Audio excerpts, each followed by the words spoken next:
Chapter 14. Niagara. The hours passed, and the situation did not change. The steersman returned on deck, and the captain, descending, watched the movement of the engines. Even when our speed increased, these engines continued working without noise, and with remarkable smoothness. There was never one of those inevitable breaks, with which in most motors, the pistons sometimes miss a stroke. I concluded that the Terror, in each of its transformations, must be worked by rotary engines. I could not assure myself of this. For the rest, our direction did not change. Always we headed toward the northeast end of the lake, and hence toward Buffalo. Why, I wondered, did the captain persist in following this route? He could not intend to stop at Buffalo, in the midst of a crowd of boats and shipping of every kind. If he meant to leave the lake by water, there was only the Niagara River to follow, and its falls would be impassable, even to such a machine as this. The only escape was by the Detroit River, and the Terror was constantly leaving that farther behind. Then another idea occurred to me. Perhaps the captain was only waiting for night to return to the shore of the lake. There, the boat changed to an automobile. States, if I did not succeed in making my escape during this passage across the land, all hope of regaining my liberty would be gone. True, I might learn where this master of the world hid himself. I might learn what no one had yet been able to discover, assuming always that he did not dispose of me at one time or another. And what I expected his disposal would be is easily comprehended. I knew the northeast end of Lake Erie well, having often visited that section of New York State which extends westward from Albany to Buffalo. 3 years before, a police mission had led me to explore carefully the shores of the Niagara River, both above and below their cataract and its suspension bridge. I had visited the two principal islands between Buffalo and the little city of Niagara Falls. I had explored Navy Island and also Goat Island, which separates the American Falls from those of the Canadian side. Thus, if an opportunity for flight presented itself, I should not find myself in an unknown district. But would this chance offer? And at heart, did I desire it? Or would I seize upon it?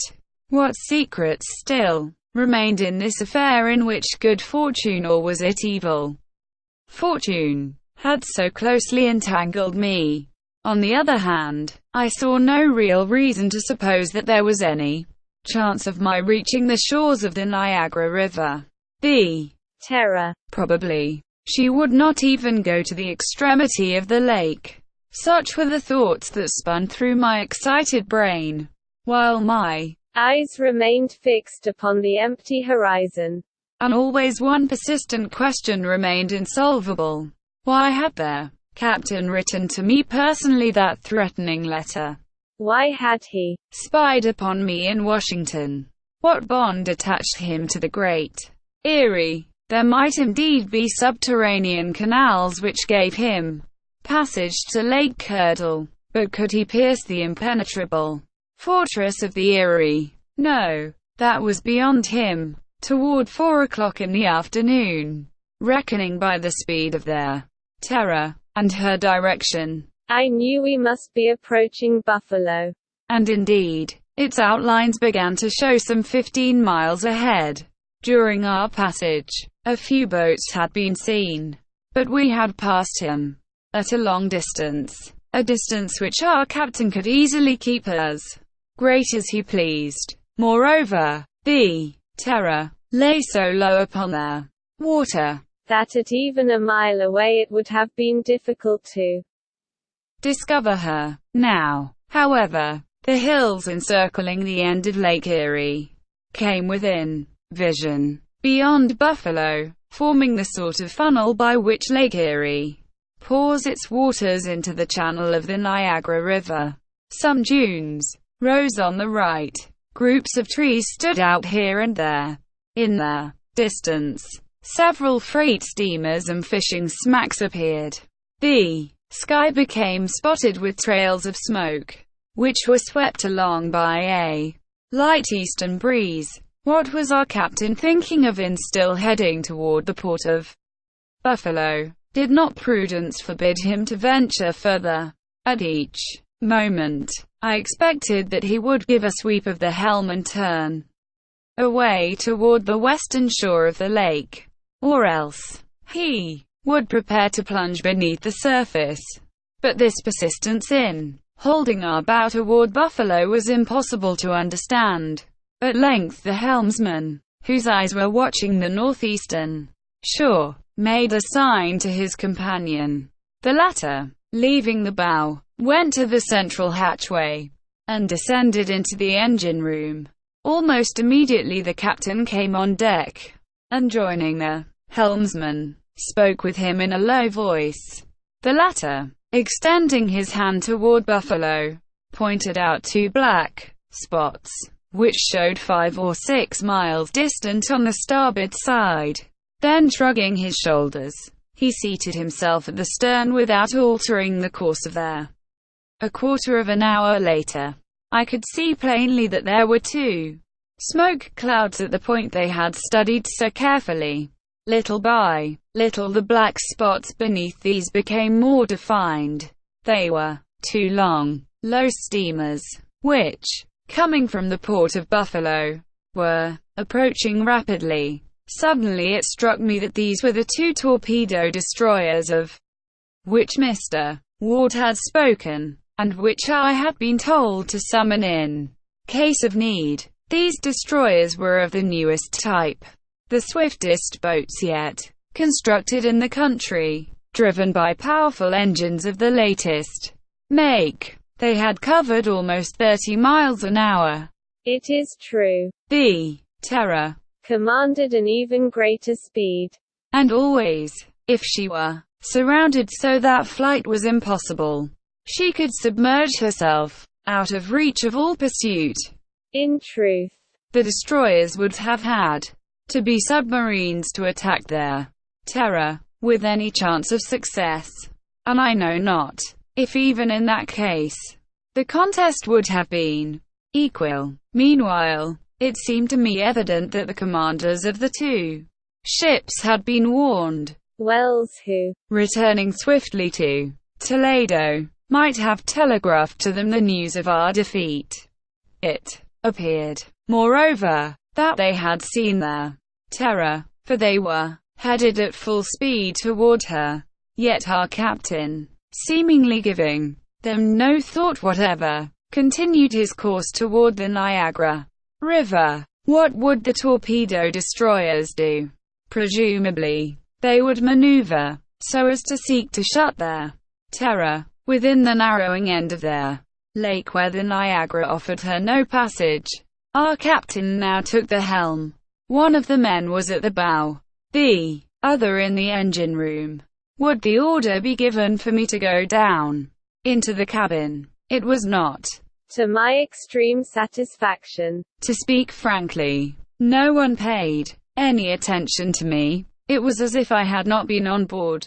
I watched, therefore, not without mixed emotions, the approach of their destroyers. Less than 2 miles distant now, they separated in such a way as to hold their Terror between their fires. As to the master of the world, his manner indicated only the most.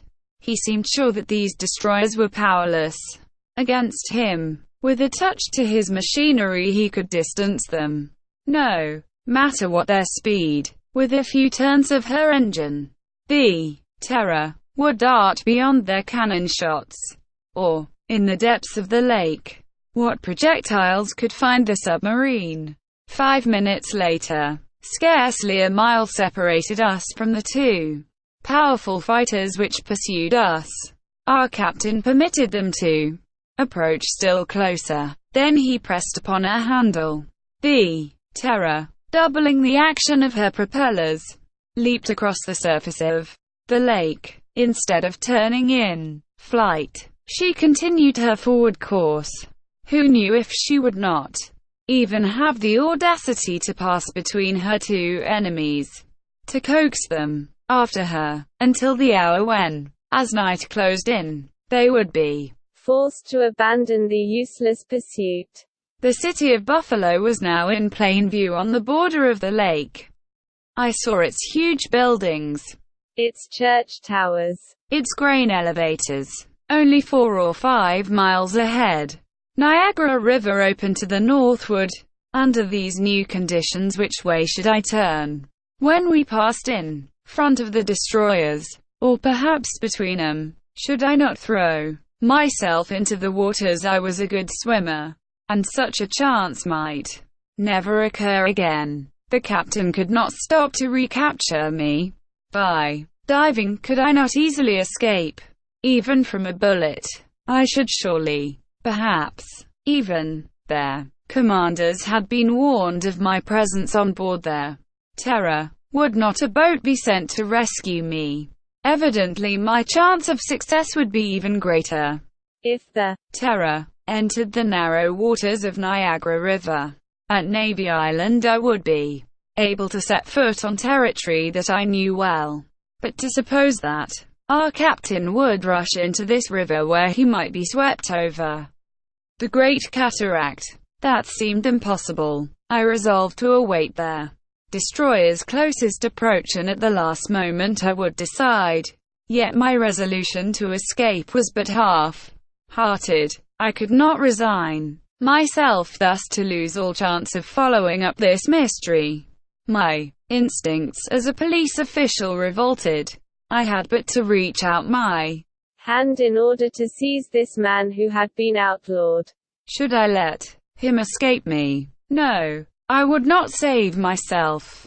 Yet, on the other hand, what fate awaited me? And where would I be carried by their Terror if I remained on board? It was 6:15. The destroyers, quivering and trembling under the strain of their speed, gained on us perceptibly. They were now directly astern, leaving between them a distance of 12 or 15 cable lengths. The Terror, without increasing her speed, saw one of them approach on the port side, the other to starboard. I did not leave my place. The man at the bow was close by me, immovable at the helm, his eyes burning beneath his contracted brows. The captain waited. He meant, perhaps, to finish the chase by one last maneuver. Suddenly, a projectile, brushing the surface of the water, passed in front of their Terror, and sped beyond the destroyer on our right. I glanced around anxiously. Standing by my side, the lookout seemed to await a sign from the captain. As for him, he did not even turn his head, and I shall never forget the expression of disdain imprinted on his visage. At this moment, I was pushed suddenly toward the hatchway of my cabin, which was fastened above me. At the same instant the other hatchways were closed. The deck became watertight. I heard a single throb of the machinery, and the plunge was made. The submarine disappeared beneath the waters of the lake. Cannon shots still boomed above us. Their heavy echo reached my ear. Then everything was peace. Only a faint light penetrated through their porthole into my cabin. The submarine, without the least rolling or pitching, sped silently through the deeps. I had seen with what rapidity, and also with what ease, the transformation of their Terror had been made. No less easy and rapid, perhaps, would be her change to an automobile. And now what would this master of the world do?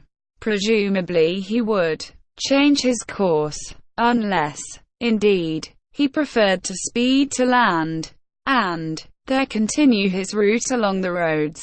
It still seemed more probable, however, that he would turn back toward the west, and after distancing the destroyers regain the Detroit River. Our submersion would probably only last long enough to escape out of cannon range, or until night for bad pursuit.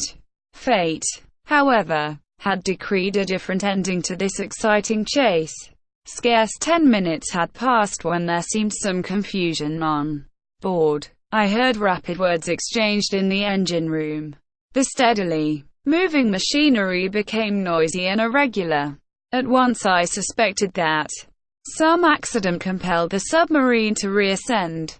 In a moment, the semi-obscurity of my cabin was pierced by sunshine. The Terror had risen above water. I heard steps on the deck, and the hatchways were opened, including mine. I sprang up the ladder.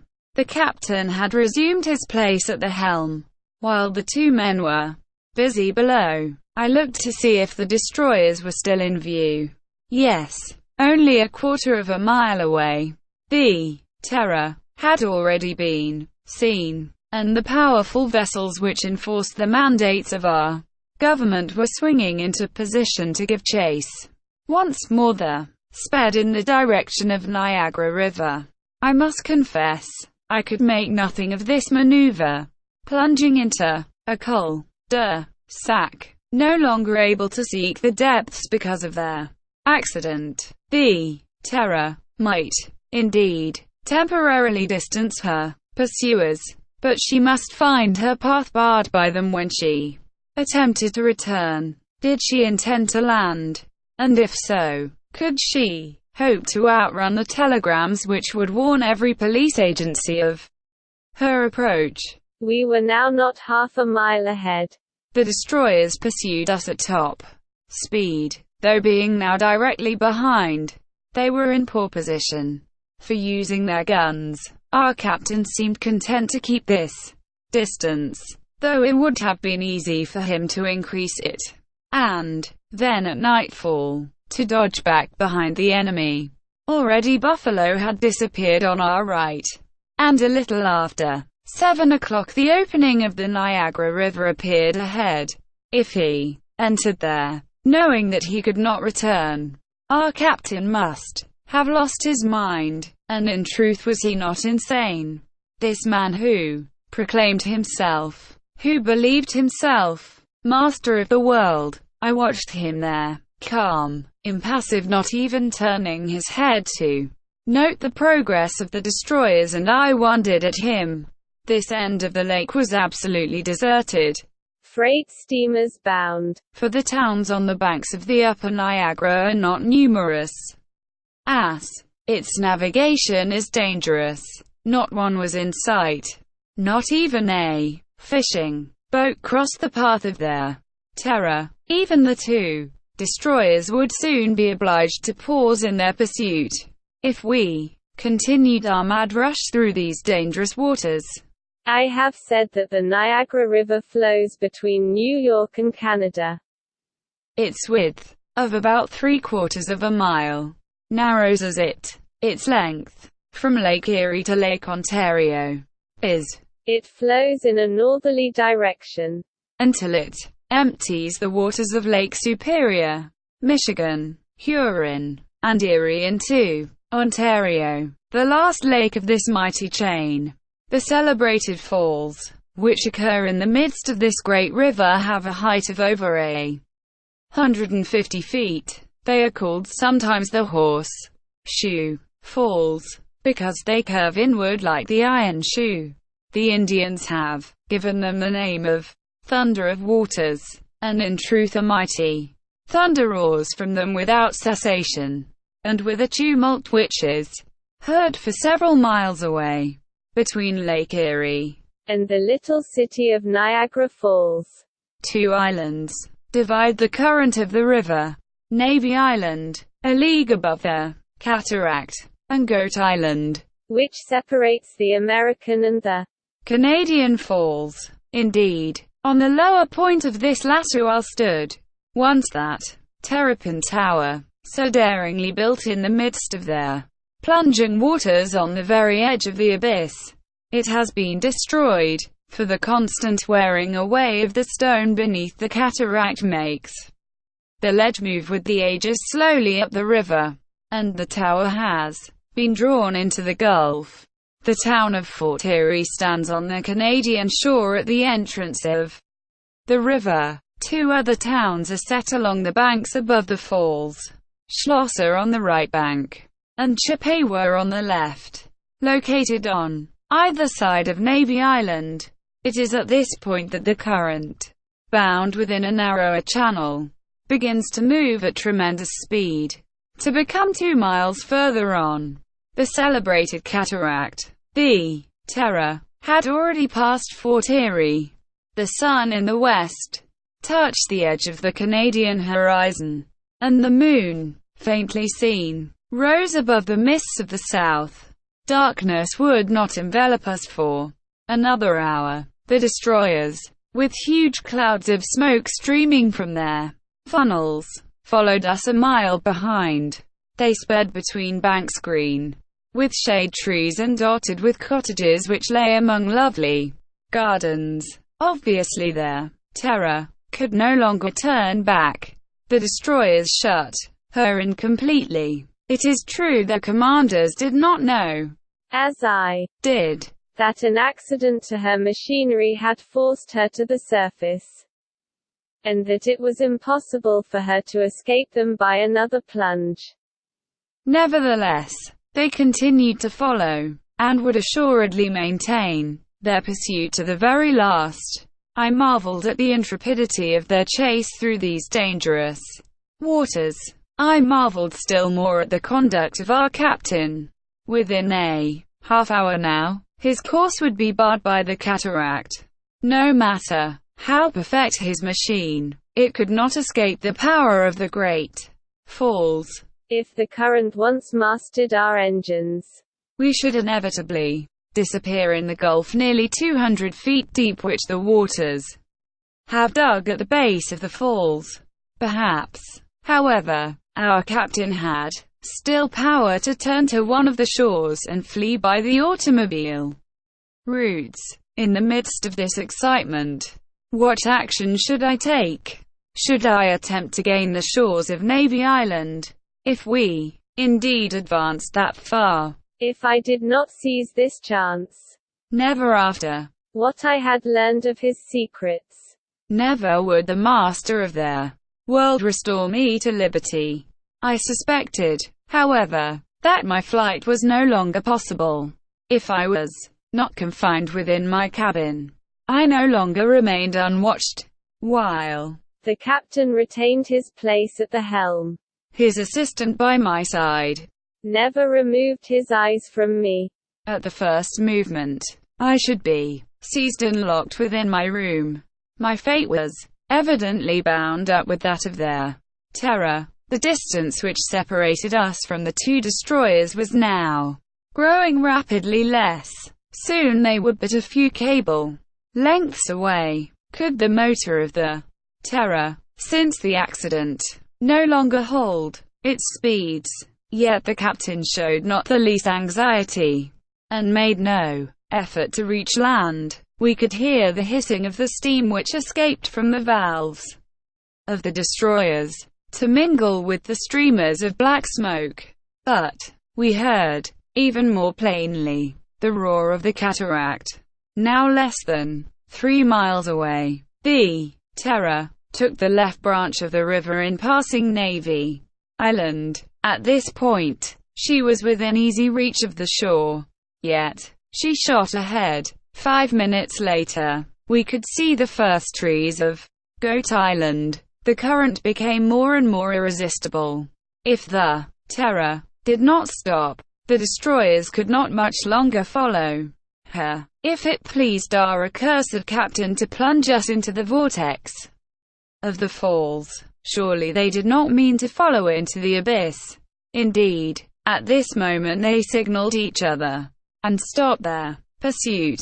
They were scarce more than 600 feet from their cataract. Then their thunders burst on the air and several cannon shot swept over the Terror. Without hitting its low lying deck, The sun had set, and through the twilight the moon's rays shone upon us from the south. The speed of our craft, doubled by the speed of the current, was prodigious.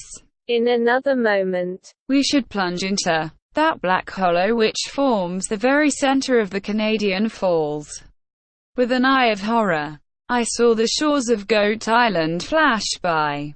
Then came the Isles of the Three Sisters, drowned in the spray from the abyss. I sprang up. I started to throw myself into the water.